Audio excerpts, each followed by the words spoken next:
అదరకొట్టే కారం రంగు రుచి ఆచి కారం పొడి. తెలుగు వారి నంబర్ 1 చాయిస్ తెలుగు మ్యాట్రిమోనీ. కూటమి ప్రభుత్వమే ఉట్టి మాటలేనా, చర్యలు ఉండవా? మరి అందుకేనా వైసీపీ వాళ్ళ వార్నింగ్లు? వివరాల్లోకి వెళ్ళినట్లయితే అసలు ఆంధ్రప్రదేశ్లో అధికారంలో ఉంది జగన్మోహన్ రెడ్డే, కూటమే? ముఖ్యమంత్రి చంద్రబాబు నాయుడే, జగనా?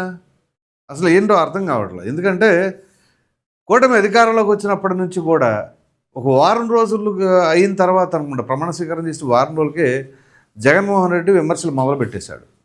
అసలు ఏమీ లేదు పాలన అని చెప్పి. సరే, ఇక ఆయన విజ్ఞానం మేరకు ఆయన ప్రవర్తించాడని అనుకుందాం. కానీ వైసీపీలో నాయకులు అందరూ కూడా అదే ధోరణిలో. ఏంటి అంటే, నాకు సామెత గుర్తొస్తుంది. ఆ సామెత చెబితే బాధపడతారు యాక్చువల్గా. సరే, బాధపడిన తప్పలే, కానీ సమాజంలో ప్రజలు చాలామంది ఇబ్బంది పడుతూ ఉన్నారు కాబట్టి పిల్లి గుడ్డిదైతే ఎలికేది చూపించింది అన్నట్టుగా ఉందన్నమాట వ్యవహారం. సో సేమ్ యాజ్ ఇట్ ఈస్గా ఇక్కడ కూటమి ప్రభుత్వం ఎన్ని కష్టాల మధ్య, ఎటువంటి పరిస్థితుల్లో, ఎటువంటి విపత్కర పరిస్థితులను ఎదుర్కొని అధికారం చేపట్టాల్సిందే మీరు అని చెప్పేసి ప్రజలందరూ గంప గుర్తుగా సపోర్ట్ చేస్తే, ఇప్పుడు అధికారంలో ఉంది వైసీపీయా, ముఖ్యమంత్రిగా ఉంది జగన్మోహన్ రెడ్డి, లేకపోతే ఏంటి అని ఆశ్చర్యం వ్యక్తపరచాల్సిన పరిస్థితి వచ్చింది. ఎందుకంటే not only ex CM Jaganmohan Reddy, ప్రతి ఒక్కరు కూడా ఇదే ధోరణిలో ఉన్నారు. రప్పాలంటారు, ఇంకోటి అంటారు.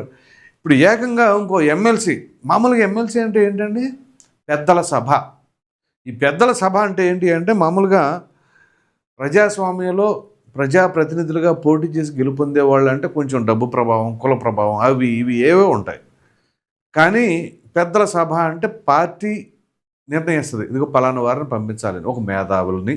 అసలు ఎమ్మెల్సీలు ఉన్నదానికి కారణం ఏంటి అంటే, ఒక మేధస్సు ఉన్న వాళ్ళని పంపించాలి అక్కడికి. పెద్దలు అంటే ఆవేశపూరితంగా కాకుండా ఆలోచన ప్రకారంగా వాళ్ళ సమాజానికి ఎటువంటి సంస్కరణ తీసుకొస్తే ఉపయోగపడుతుంది అనే విధానంలో ఉంటుందని ఎమ్మెల్సీ అనేది దాన్ని తీసుకొచ్చారు. కానీ అది క్రమేపీ ఎలా మారిపోయింది అంటే, ఇప్పుడు ఎమ్మెల్సీగా ఎవరున్నారో మీకు ఒక వ్యక్తిని చూపిస్తారు. ఈయన అనంతబాబు. ఈయన ట్రాక్ రికార్డ్ తెలుసు కదా, ఎవరికి లేని ట్రాక్ రికార్డ్ ఆయనకు ఉంది. గత ప్రభుత్వ హయాంలో సొంత డ్రైవర్నే హతమార్చి అతన్ని ఇంటికాడ అప్పచెప్పారు. అదే డోర్ డెలివరీ అని అంటూ ఉంటారులేండి.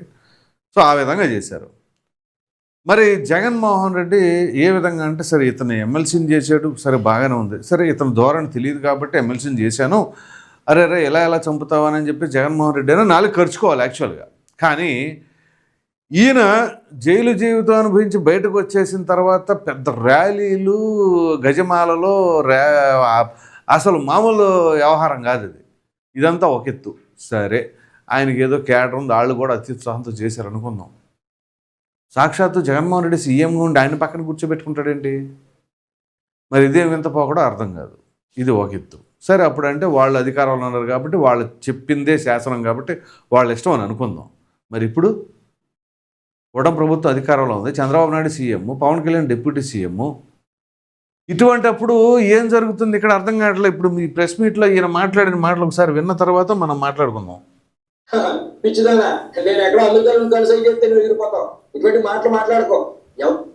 ఎవరిని ఉద్దేశించి అంటున్నాడని తర్వాత, ఎవరినైనా పిచ్చిదానా నేను అమెరికాలో ఉండి సైడ్ చేస్తే అయిపోతావు. చూడండి మరి ఎంతలో మాటలు అంతలో ఉండు, ఎక్కువ అతి మీరు మాట్లాడే మాత్రం మర్యాద ఉండదు. ఎంతమంది చూసా అదే చెప్తాడు, చెప్తే ఇంట్లో చెప్తే బయటకు వచ్చామని, మరి ఇంటికి తెలియదని ఏమని చెప్పొచ్చారు, ఇంటికాడ చెప్పేసి వచ్చామంటే ఏమని చెబుతారు వాళ్ళు? తెగిడిచిన వాళ్ళు ఇంకా మన వలన సమాజానికి కానీ ఇంటికి కానీ ఏమో ఉపయోగం లేదనుకునేవాళ్ళు అట్లాంటి మాటలు చెప్పేసి వస్తారు ఇంట్లో చెప్పేసి. మరి అలాంటిది మీరు ఒక ఎమ్మెల్సీగా ఉండి అవేం మాటలు ఇంతమందిని చూసానంటవేంటి? అసలు మొత్తం రాజకీయాల అర్థాలు పరమార్థాలు అన్నీ మార్చేసిన ఘనత వీళ్ళకి దక్కుతుందేమో. మరి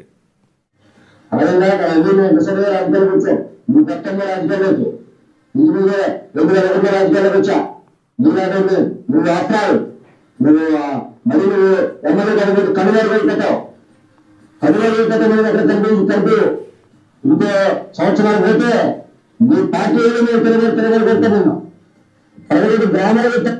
సంవత్సరంలోపే మీ పార్టీ వాళ్ళు మీ మీద తిరగబడతారని చెప్పేసి అన్నాడు. బాగానే ఉంది. ఇంతకీ ఎవరి గురించి మాట్లాడుతారంటే రంపచోడవరం ఎమ్మెల్యే అయినటువంటి మిరియాల శిరీష ఆవిడ గురించి మాట్లాడుతున్నారు. సరే, ఇతనికి మధ్య ఏదో కాన్ఫ్లిక్ట్ వచ్చింది. సరే, కాన్ఫ్లిక్ట్ ఏదైనా కావచ్చు మీరు కావాలంటే చూసుకోండి. సరే, వాళ్ళిద్దరి మధ్య మరి ఎక్కడ అంటే సరే, ఈయన చేసిన అరాచకాలు, అవినీతులు, అక్రమాలు దానికి సంబంధించి అంతెందుకు తన నియోజకవర్గం చింతూరు పరిధిలో కూడా కొన్ని అక్రమార్జనలు జరిగినాయని చెప్పేసి ఆవిడ మాట్లాడుతూ ఉన్నారు. సరే, మొత్తానికి ఇక డి అంటే డి, సై అంటే సై అనే తరహాలో వచ్చింది. సో ఇక్కడ ఆవిడ బ్యాక్గ్రౌండ్ ఏంటి అంటే, నేను కమ్యూనిటీల గురించి మాట్లాడినండి. దయచేసి నేను అసలు వాటి గురించి చెప్తాను, ఎందుకంటే ఏ కమ్యూనిటీ అయినా తప్పే, మంచే. సో ఈవిడ ఒక టీచర్ వృత్తి నుంచి వచ్చి రాజకీయాల్లో ఆవిడ ఉన్నారు. సో తన ఏజ్ అంతా 31 years, 94 అనుకుంటా తను date of birth year. So అంత యంగ్ ఏజ్లో ఆవిడ బ్రహ్మాండమైన మారుమూల ప్రాంతం నుంచి వచ్చినా కానీ బ్రహ్మాండంగా ఎమ్మెల్యే అయ్యారు. సో ఇప్పుడు నిలదీసి మాట్లాడితే తనని ఎలా మాట్లాడుతున్నారు, ఇతను ఇచ్చిదాన్ని నేను అమెరికాలో ఉండేనా వేసేస్తాను అని చెప్పేసి అంటున్నారు అని అంటే, అంత నాకు నెట్వర్క్ ఉంది అంటే వేసేయటంలో మాకున్న నెట్వర్క్ ఎవరికి లేదు అనేది ఉద్దేశం. సో ఇప్పుడు ఒక అధికార పార్టీ ఎమ్మెల్యేని ఉద్దేశించే ఈ తరహాలో మాట్లాడితే ఇతను ఎక్కడున్నాడు ఇప్పుడు? అఫ్కోర్స్ ఎమ్మెల్సీ అయినా కానీ వైసీపీ స్థాయి ఏంటి, స్థానం ఏంటి, ఇప్పుడు ఆ రేంజ్లో ఉంది. అటువంటప్పుడు వీళ్ళు వాళ్ళ 124 స్థానాలు ఉన్న ఎమ్మెల్యేని, పైగా ప్రజాప్రతినిధి, ఇతనేం ప్రజాప్రతినిధిగా అంటే ప్రజల్లోకి వెళ్ళి పోటీ చేసి గెలుపొందిన వ్యక్తి కాదు, పార్టీ ఎమ్మెల్సీని చేసింది. కానీ ఆవిడ ప్రజల మద్దతుతో ఎమ్మెల్యే కాబడింది. రెండింటికి చాలా వ్యత్యాసం ఉంది. పైగా she is well educated person. అటువంటిది తన పైన ఆ రకమైన ఈయన వార్నింగులు పాస్ చేస్తున్నారంటే అసలు కూటమి ప్రభుత్వంలో ఏం జరుగుతుంది? ఒకటి ఇక్కడ మనం గమనించవలసిన అంశం ఏంటి అంటే, ప్రధానంగా చంద్రబాబు నాయుడు గారు, పవన్ కళ్యాణ్ గారు, అలాగే హోమ్ మినిస్టర్ వంగలపూడి అనిత గారు, మీ పైన పెనుభారం ఉంది. వీళ్ళు ఎంత రెచ్చిపడుతున్నారంటే మామూలుగా కాదు.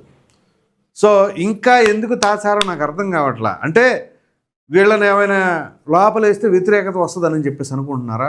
వీళ్ళని లోపల వేయకపోతే వ్యతిరేకత వస్తుంది. ఎందుకంటున్నాను కూడా చెప్తాను.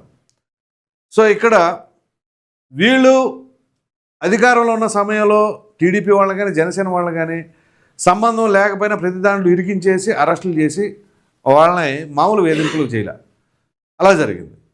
కానీ ఇప్పుడు మీరేమో సస్యశ్యామలంగా ఉందాం, మనమేదో గాంధీగిరి చేద్దామని అనుకుంటే పని అవ్వదు. అక్కడ అవతల వాళ్ళని బట్టి రాజకీయాలు కూడా మారాలి. సో ఇప్పుడు వాళ్ళు చేస్తున్న చర్యలకి, ఇస్తున్న వార్నింగులకి మీరు ఇంకా స్పందించకుండా మా నినాదం డెవలప్మెంటు, మేము దాన్నే చూస్తాము, ల్యాండ్ ఆర్డర్ పట్టించుకోవాలంటే కుదరదు. ఖచ్చితంగా ఎవరు అసాంఘిక కార్యకలాపాలకు పాల్పడినా, రెచ్చగొట్టే వ్యాఖ్యలు చేసినా, బెదిరింపులకు పాల్పడినా తక్షణమే రియాక్ట్ అవ్వాల్సిందే.